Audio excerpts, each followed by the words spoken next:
11 फरवरी 2025 प्रातः है मुरली। ओम शांति। बाप दादा मधुबन। बाबा बोले, मीठे बच्चे, तुम्हें भगवान पढ़ाते हैं। तुम्हारे पास है ज्ञान रत्न। इन्हीं रत्नों का धंधा तुम्हें करना है। तुम यहाँ ज्ञान सीखते हो, भक्ति नहीं। प्रश्न है, मनुष्य ड्रामा की किस वंडरफुल नूंद को भगवान की लीला समझ उसकी बड़ाई करते हैं? उत्तर, जो जिसमें भावना रखते उन्हें उसका साक्षात्कार हो जाता है तो समझते हैं यह भगवान ने साक्षात्कार कराया। लेकिन होता तो सब ड्रामा अनुसार है। एक और भगवान की बड़ाई करते, दूसरी ओर सर्वव्यापी कह गिलानी कर देते हैं। ओम शांति। भगवानुवाच। बच्चों को यह तो समझाया हुआ है कि मनुष्य को व देवता को भगवान नहीं कहा जाता। गाते भी हैं, ब्रह्मा देवताय नमः, विष्णु देवताय नमः, शंकर देवताय नमः। फिर कहा जाता है शिव परमात्माय नमः। यह भी तुम जानते हो, शिव को अपना शरीर नहीं है। मूल वतन में शिव बाबा और शालिग्राम रहते हैं। बच्चे जानते हैं कि अभी हम आत्माओं को बाप पढ़ा रहे हैं और जो भी सत्संग है वास्तव में वह कोई सत्य का संग है नहीं। बाप कहते हैं वह तो माया का संग है। वहाँ ऐसे कोई नहीं समझेंगे कि हमको भगवान पढ़ाते हैं। गीता भी सुनेंगे तो श्री कृष्ण भगवानुवाच समझेंगे। दिन प्रतिदिन गीता का अभ्यास कम होता जाता है क्योंकि अपने धर्म को ही नहीं जानते।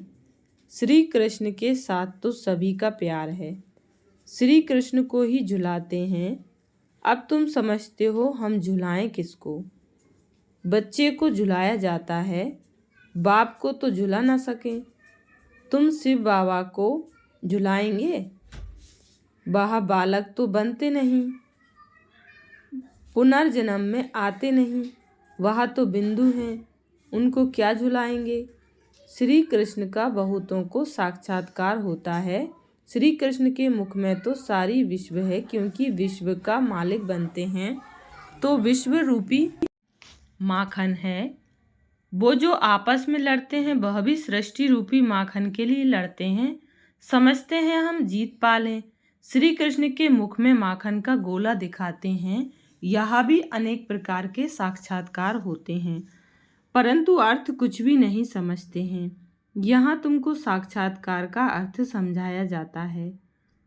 मनुष्य समझते हैं हमको भगवान साक्षात्कार कराते हैं। यह भी बाप समझाते हैं। जिसको याद करते हैं, समझो कोई श्री कृष्ण की नौधा भक्ति करते हैं तो अल्पकाल के लिए उनकी मनोकामना पूरी होती है। यह भी ड्रामा में नूंद है।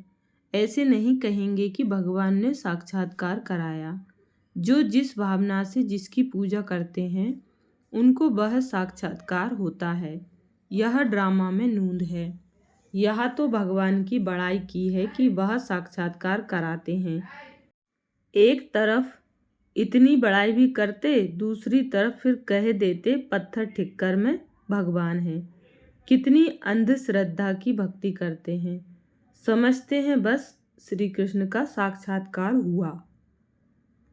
श्री कृष्णपुरी में हम जरूर जाएंगे परंतु श्री कृष्णपुरी आए कहाँ से? यह सब राज बाप तुम बच्चों को अब समझाते हैं। श्री कृष्णपुरी की स्थापना हो रही है। यह है कंसपुरी। कंस, अकासुर, बकासुर, कुंभकर्ण, रावण, यह सब असुरों के नाम हैं। शास्त्रों में क्या क्या बैठ लिखा है। यह भी समझाना है कि गुरु दो प्रकार के हैं। एक हैं भक्ति मार्ग के गुरु, वह भक्ति ही सिखलाते हैं। यह बाप तो है ज्ञान का सागर, इनको सतगुरु कहा जाता है। यह कभी भक्ति नहीं सिखलाते, ज्ञान ही सिखलाते हैं। मनुष्य तो भक्ति में कितना खुश होते हैं, झांझ बजाते हैं। बनारस में तुम देखेंगे सब देवताओं के मंदिर बना दिए हैं। यह सब है भक्ति मार्ग की दुकानदारी। भक्ति का धंधा तुम बच्चों का धंधा है ज्ञान रत्नों का। इनको भी व्यापार कहा जाता है। बाप भी रत्नों का व्यापारी है। तुम समझते हो यह रत्न कौन से हैं? इन बातों को समझेंगे वही जिन्होंने कल्प पहले समझा है। दूसरे समझेंगे ही नहीं। जो भी बड़े बड़े हैं वह पिछाड़ी में आकर समझेंगे। कन्वर्ट हुए हैं ना। एक राजा जनक की कथा सुनाते हैं। जनक फिर अनुजनक बना। जैसे कोई का नाम श्री कृष्ण है तो कहेंगे तुम अनु देवी श्री कृष्ण बनेंगे। कहाँ वह सर्वगुण संपन्न श्री कृष्ण, कहाँ यह। कोई का लक्ष्मी नाम है और इन लक्ष्मी नारायण के आगे जाकर महिमा गाती है। यह थोड़े ही समझती कि इनमें और हमारे में फर्क क्यों हुआ है। अभी तुम बच्चों को नॉलेज मिली है यह सृष्टि चक्र कैसे फिरता है। तुम ही 84 जन्म लेंगे। यह चक्र अनेक बार फिरता आया है, कभी बंद नहीं हो सकता। तुम इस नाटक के अंदर एक्टर्स हो। मनुष्य इतना जरूर समझते हैं कि हम इस नाटक में पार्ट बजाने आए हैं, बाकी ड्रामा के आदि मध्य अंत को नहीं जानते। तुम बच्चे जानते हो हम आत्माओं के रहने का स्थान परे परे है। वहाँ सूर्य चांद की भी रोशनी नहीं है। यह सब समझने वाले बच्चे भी अक्सर करके साधारण गरीब ही बनते हैं, क्योंकि भारत ही सबसे साहूकार था, अब भारत ही सबसे गरीब बना है। सारा खेल भारत पर है। भारत जैसा पावन खंड और कोई होता नहीं। पावन दुनिया में पावन खंड होता है और कोई खंड वहाँ होता ही नहीं। बाबा ने समझाया है यह सारी दुनिया एक बेहद का आइलैंड है, जैसे लंका टापू है। दिखाते हैं रावण लंका में रहता था। अभी तुम समझते हो रावण का राज्य तो सारी बेहद की लंका पर है। यह सारी सृष्टि समुद्र पर खड़ी है। यह टापू है, इस पर रावण का राज्य है। यह सब सीताएं रावण की जेल में हैं। उन्होंने तो हद की कथाएं बना दी हैं। यह सारी बेहद की बात बेहद का नाटक है, उसमें ही फिर छोटे छोटे नाटक बैठ बनाए हैं। यह बाइस्कोप आदि भी अभी बने हैं, तो बाप को भी समझाने में सहज होता है। बेहद का सारा ड्रामा तुम बच्चों की बुद्धि में है। मूल वतन सूक्ष्म वतन और किसकी बुद्धि में हो न सके। तुम जानते हो हम आत्माएं मूल वतन की रहवासी हैं। देवताएं हैं सूक्ष्म वतनवासी, उनको फरिश्ता भी कहते हैं। वहाँ हड्डी मांस का पिंजड़ा होता नहीं। यह सूक्ष्म वतन का पार्ट भी थोड़े समय के लिए है। अभी तुम आते जाते हो, फिर कभी नहीं जाएंगे। तुम आत्माएं जब मूल वतन से आती हो तो वाया सूक्ष्म वतन नहीं आती हो, सीधी आती हो। अभी वाया सूक्ष्म वतन जाती हो, अभी सूक्ष्म वतन का पार्ट है। यह सब राज बच्चों को समझाते हैं। बाप जानते हैं कि हम आत्माओं को समझा रहे हैं। साधु संत आदि कोई भी इन बातों को नहीं जानते हैं। वह कभी ऐसी बातें कर ना सकें। बाप ही बच्चों से बात करते हैं। ऑर्गन्स बिगड़ तो बात कर ना सके। कहते हैं मैं इस शरीर का आधार ले तुम बच्चों को पढ़ाता हूँ। तुम आत्माओं की दृष्टि भी बाप तरफ चली जाती है। यह हैं सब नई बातें। निराकार बाप, उनका नाम है शिव बाबा। तुम आत्माओं का नाम तो आत्मा ही है। तुम्हारे शरीर के नाम बदलते हैं। मनुष्य कहते हैं परमात्मा नाम रूप से न्यारा है, परंतु नाम तो शिव कहते हैं ना। शिव की पूजा भी करते हैं। समझते एक हैं, करते दूसरा है। अभी तुम बाप के नाम रूप देश काल को भी समझ गए हो। तुम जानते हो कोई भी चीज नाम रूप के बिगैर नहीं हो सकती है। यह भी बड़ी सूक्ष्म समझने की बात है। बाप समझाते हैं गायन भी है। सेकंड में जीवन मुक्ति अर्थात मनुष्य नर से नारायण बन सकते हैं, जबकि बाप हेवनली गॉडफादर है। हम उनके बच्चे बने हैं तो भी स्वर्ग के मालिक ठहरे। बाप कहते हैं बच्चे तुम्हारी एम ऑब्जेक्ट ही यह है, नर से नारायण बनना। राजयोग है ना, बहुतों को चतुर्भुज का साक्षात्कार होता है। इससे सिद्ध है विष्णुपुरी के हम मालिक बनने वाले हैं। तुमको मालूम है स्वर्ग में भी लक्ष्मी नारायण के तख्त के पिछाड़ी विष्णु का चित्र रखते हैं, अर्थात विष्णुपुरी में इन्हों का राज्य है। यह लक्ष्मी नारायण विष्णुपुरी के मालिक हैं। वह है श्री कृष्णपुरी, यह है कंसपुरी। ड्रामानुसार यह भी नाम रखे हुए हैं। बाप समझाते हैं मेरा रूप बहुत सूक्ष्म है, कोई भी जान नहीं सकते। कहते हैं कि आत्मा एक स्टार है, परंतु लिंग बना देते, नहीं तो पूजा कैसे हो। रुद्र यज्ञ रचते हैं तो अंगूठे मिसल सालिग्राम बनाते हैं। दूसरी तरफ उनको अजब सितारा कहते हैं। आत्मा को देखने की बहुत कोशिश करते हैं, परंतु कोई भी देख नहीं सकते। रामकृष्ण विवेकानंद का भी दिखाते हैं ना। उसने देखा आत्मा उनसे निकल मेरे में समा गई। अब उनको किसका साक्षात्कार हुआ होगा? आत्मा और परमात्मा का रूप तो एक ही है। बिंदी देखा, समझते कुछ नहीं। आत्मा का साक्षात्कार तो कोई चाहते नहीं, चाहना रखते हैं कि परमात्मा का साक्षात्कार करें। वह बैठा था कि गुरु से परमात्मा का साक्षात्कार करें। बस कह दिया, ज्योति थी वह मेरे में समा गई। इसमें ही वह बहुत खुश हो गया, समझा यही परमात्मा का रूप है।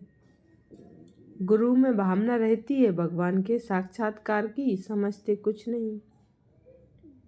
भला भक्ति मार्ग में समझाए कौन? अब बाप बैठ समझाते हैं। जिस जिस रूप में जैसी भावना रखते हैं, जो शक्ल देखते हैं, वह साक्षात्कार हो जाता है। जैसे गणेश की बहुत पूजा करते हैं तो उनका चैतन्य रूप में साक्षात्कार हो जाता है, नहीं तो उनको निश्चय कैसे हो। तेजोमय रूप देख सकते हैं कि हमने भगवान का साक्षात्कार किया, उसमें ही खुश हो जाते हैं। यह सब है भक्ति मार्ग, उतरती कला। पहला जन्म अच्छा होता है, फिर कमती होते होते अंत आ जाता है। बच्चे ही इन बातों को समझाते हैं। जिनको कल्प पहले ज्ञान समझाया है, उनको ही अब समझा रहे हैं। कल्प पहले वाले ही आएंगे, बाकी औरों का तो धर्म ही अलग है। बाप समझाते हैं एक एक चित्र में भगवानुवाच लिख दो। बड़ा युक्ति से समझाना होता है। भगवानुवाच है ना। यादव, कौरव और पांडव क्या करते भय, उसका यह चित्र है। पूछो, तुम बताओ अपने बाप को जानते हो? नहीं जानते हो तो गोया बाप से प्रीत नहीं है ना, तो विपरीत बुद्धि ठहरे। बाप से प्रीत नहीं तो विनाश हो जाएंगे। प्रीत बुद्धि विजयंती, सत्यमेव जयते, इनका अर्थ भी ठीक है। बाप की याद ही नहीं तो विजय पा नहीं सकते। अभी तुम सिद्ध कर बतलाते हो। गीता शिव भगवान ने सुनाई है। उसने राजयोग सिखाया, उसने ही राजयोग सिखाया ब्रह्मा द्वारा। यह तो श्री कृष्ण भगवान की गीता समझकर कसम उठाते हैं। उनसे पूछना चाहिए, श्री कृष्ण को हाजिर नाजिर जानना चाहिए व भगवान को। कहते हैं ईश्वर को हाजिर नाजिर जान, सच बोलो। रोला हो गया ना तो कसम भी झूठा हो जाता। सर्विस करने वाले बच्चों को गुप्त नशा रहना चाहिए। नशे से समझाएंगे तो सफलता होगी। तुम्हारी यह पढ़ाई भी गुप्त है, पढ़ाने वाला भी गुप्त है। तुम जानते हो हम नई दुनिया में जाकर यहाँ बनेंगे। नई दुनिया स्थापन होती है महाभारत लड़ाई के बाद। बच्चों को अब नॉलेज मिली है, वह भी नंबरवार धारण करते हैं। योग में भी नंबरवार रहते हैं। यह भी जांच रखनी चाहिए हम कितना याद में रहते हैं। बाप कहते हैं यह अभी तुम्हारा पुरुषार्थ भविष्य 21 जन्म के लिए हो जाएगा। अभी फेल हुए तो कल्प कल्पांतर फेल होते रहेंगे, ऊंच पद पा नहीं सकेंगे। पुरुषार्थ करना चाहिए ऊंच पद पाने का। ऐसे भी कई सेंटर्स पर आते हैं जो विकार में जाते रहते हैं और फिर सेंटर्स पर आते रहते हैं। समझते हैं ईश्वर तो सब देखता है, जानता है। अब बाप को क्या पड़ी है जो यहाँ बैठ देखेगा। तुम झूठ बोलेंगे, विकर्म करेंगे तो अपना ही नुकसान करेंगे। यहाँ तो तुम भी समझते हो काला मुंह करता हूँ तो ऊंच पद पा नहीं सकूंगा। सो बाप ने जाना तो भी बात तो एक ही हुई। उनको क्या दरकार पड़ी है, अपनी दिल खानी चाहिए। मैं ऐसा कर्म करने से दुर्गति को पाऊंगा। बाबा क्यों बतावे? हाँ, ड्रामा में है तो बतलाते भी हैं। बाबा से छिपाना गोया अपनी सत्यानाश करना है। पावन बनने के लिए बाप को याद करना है। तुमको यही फुरना रहना चाहिए कि हम अच्छी रीति पढ़कर ऊंच पद पावें। कोई मरा वजिया उनका फुरना नहीं। फुरना अर्थात फिक्र रखना है कि बाप से बरसा कैसे लेवें। तो किसको भी थोड़े में समझाना है। अच्छा, मीठे मीठे सिखिल दे बच्चों प्रति माता पिता बाप दादा का याद प्यार और गुड मॉर्निंग। रूहानी बाप की रूहानी बच्चों को नमस्ते। हम रूहानी बच्चों की रूहानी माता पिता बाप दादा को याद प्यार, गुड मॉर्निंग और नमस्ते। धारणा के लिए मुख्य सार। पहली पॉइंट, गुप्त नशे में रहकर सर्विस करनी है। ऐसा कोई कर्म नहीं करना है जो दिल खाती रहे। अपनी जांच करनी है कि हम कितना याद में रहते हैं। दूसरी पॉइंट है, सदा यही फिक्र रहे कि हम अच्छी रीति पढ़कर ऊंच पद पाएं। कोई भी विकर्म करके झूठ बोलकर अपना नुकसान नहीं करना है। वरदान दिया बाबा ने, मन मना भव के महामंत्र द्वारा सर्व दुखों से पार रहने वाले सदा सुख स्वरूप भव। मन मना भव के महामंत्र द्वारा सर्व दुखों से पार रहने वाले सदा सुख स्वरूप भव। डिटेल है, जब किसी भी प्रकार का दुख आए तो मंत्र ले लो जिससे दुख भाग जाएगा। स्वप्न में भी जरा भी दुख का अनुभव ना हो। तन बीमार हो जाए, धन नीचे ऊपर हो जाए, कुछ भी हो, लेकिन दुख की लहर अंदर नहीं आनी चाहिए। जैसे सागर में लहरें आती हैं और चली जाती हैं, लेकिन जिन्हें उन लहरों में लहराना आता है वह उसमें सुख का अनुभव करते हैं। लहर को जंप देकर ऐसे क्रॉस करते हैं जैसे खेल कर रहे हैं। तो सागर के बच्चे सुख स्वरूप हो, दुख की लहर भी ना आए। स्लोगन है, हर संकल्प में दृढ़ता की विशेषता को प्रैक्टिकल में लाओ तो प्रत्यक्षता हो जाएगी।